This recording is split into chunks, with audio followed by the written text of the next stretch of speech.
Hi, I'm Manuel Zarate, and I'm one of the guest directors at Trinity Street Players. Today I'm here with my wife, artistic director Ann Zarate, and actor Devin Finn, who performed and rep for Dasher, Dancer, Prancer, and Playwright 10-minute plays for the holidays last December.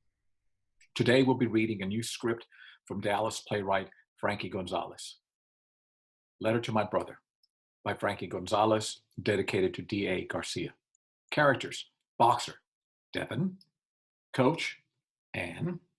Scene: a room at opening. The boxer is sitting on a chair, head slumped over, elbows on knees.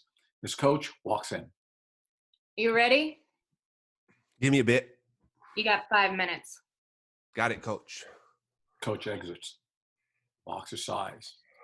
Stands up and does some exercise. He shadow boxes for a bit. He ducks and weaves around expertly. He laughs. He's never felt lighter. He boxes a little more and stumbles. The smile and confidence fades on him. He becomes introspective, reflecting on his upcoming fight. Throughout this monologue, the boxer talks while doing exercises and getting himself prepared for the fight. To the young man I'm about to face, it's not custom that a fighter sends a letter to his opponent, but I think it's the right thing to do. Through your time as an amateur and into your entrance into the pros, I've watched you. I'm impressed. Deeply impressed. We're rather different. I started young. You started later than I did. I became a titleist after 3 years. You became a titleist in less than a year. I'm trained. You're self-taught. We're so many differences. And we earned our way to the top. That's not how people saw it, though. You were always following in my footsteps. They compared you to me. They wouldn't separate you from me. Things weren't about you and your achievements. It was your achievements against mine. Your failures against my triumphs. Little brothers always get the worst of it, don't they? I know it pissed you off.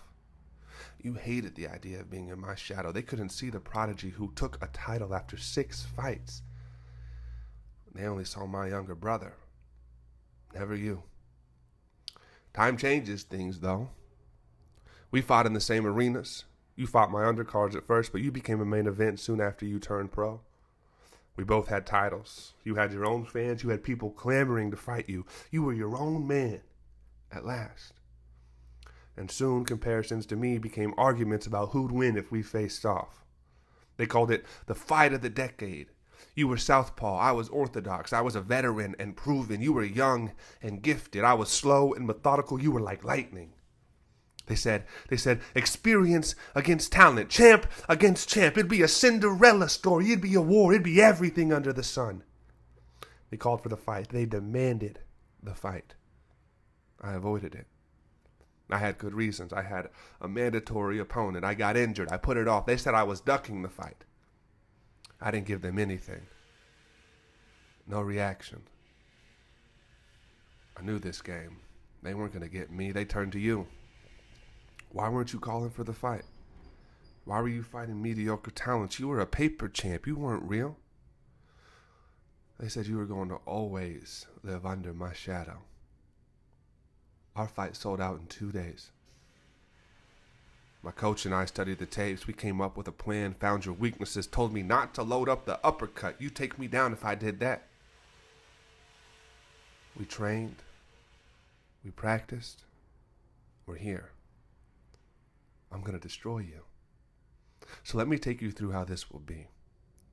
We're going to enter the ring. Our corners will hold up our belts, each one taken from the best of yesterday, each one up for grabs today. They'll chant my name. They'll chant your name. You'll stare right at me. The ref will call us to the center of the ring. We touch gloves. We go back to our corners. We'll go to war. I'll break you down methodically, slowly. You'll disrupt my rhythm with your speed and that cast iron chin. At the 5th, you're going to get an amazing combination on me. You'll knock me back into the ropes and start destroying me.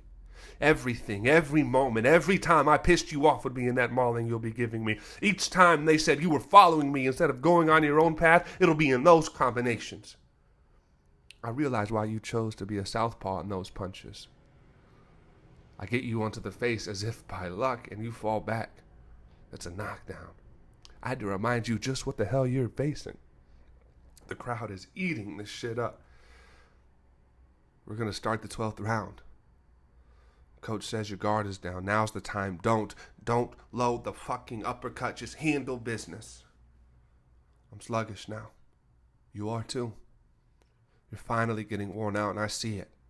There it is, the opening. It's so wide. It's a sure KO. I'm going to retain the title. I'm going to take down this little shit and finally end this fight once and for all. And for a moment, I'm going to do just that. The span of 1 second passing like an eternity. All I see is the target. I forgot who you are, and I start loading that uppercut. I remember the little kid who loved to give hugs. I remember the young man who cried with me. I remember how you starved with me. I remember nights in a one-bedroom apartment and that little bed we shared. I remember the little boy who asked me for help on his homework. I remember taking the blame when you did wrong. I remember you defending me when Mom was pissed. I remember the time I taught you how to swim. I remember teaching you how to cook or how to. I remember holding you in my arms when you were born.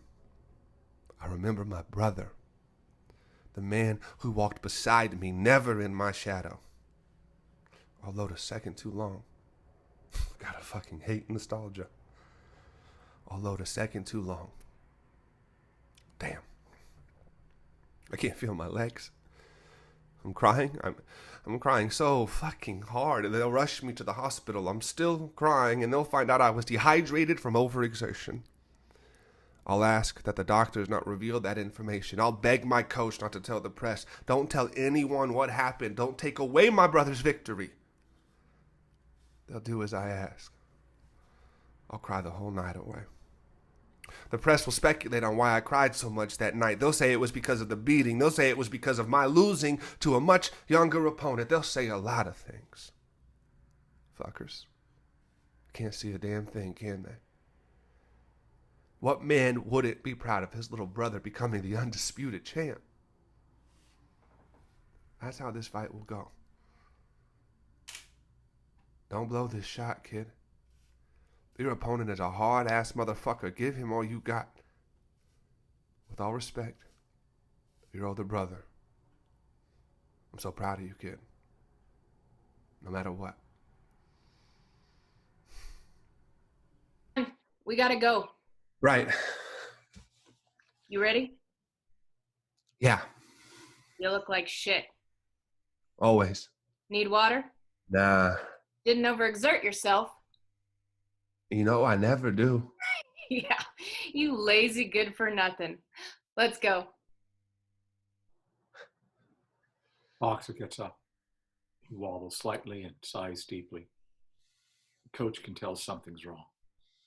You scared? Nah. Not of my brother.